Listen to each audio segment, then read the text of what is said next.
My parents fled the civil war in Somalia in their early 20s. I've always admired their discipline, their focus, and the resilience with which they've built their lives in the Netherlands. They stimulated me and my sisters to seize all the opportunities that this country has to offer, and encouraged us to contribute our talents to society. When I first read the high maternal mortality rate in Somalia, 1 in 18 of every pregnancies is fatal, I felt very strongly that I should work towards finding a solution for this problem. The pregnancy-related complications are relatively easy to manage and to treat problems such as preeclampsia and anemia. I believe that technology has a lot of opportunities within the healthcare sector, and within the next couple of years we'll see major developments in this area.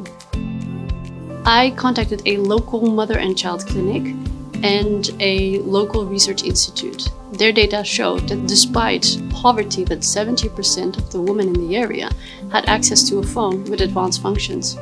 And so I started to design an application called Mobile Orca. This allows doctors to predict and detect high-risk pregnancies. Subsequently, it allows for the women to receive educational platform tools related to pregnancy. Visiting the Somali community in Nairobi and visiting Somalia itself in the first half of 2022 allowed me to get a lot more insight. The literature that I read prior made no or little mention of the social cultural context of the technology. I strongly believe that this is highly important in order for technology to be accepted and to be actually adopted. Traditional Somali birth tendencies are women who are often educated by their mother or their grandmother, without actually having any formal education regarding deliveries or pregnancies. This means that the app must also take this group into account.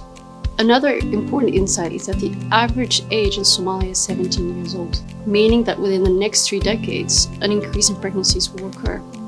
Also, from a business strategy perspective, I made the choice to focus on the population living in Nairobi because of the high need and the resource opportunities.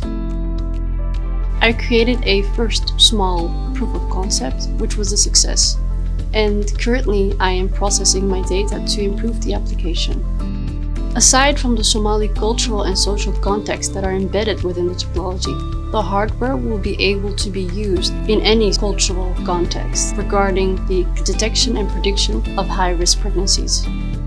I firmly believe that my product will be very valuable for any obstetricians and gynecologists to help mothers safely go through their pregnancies and deliveries worldwide.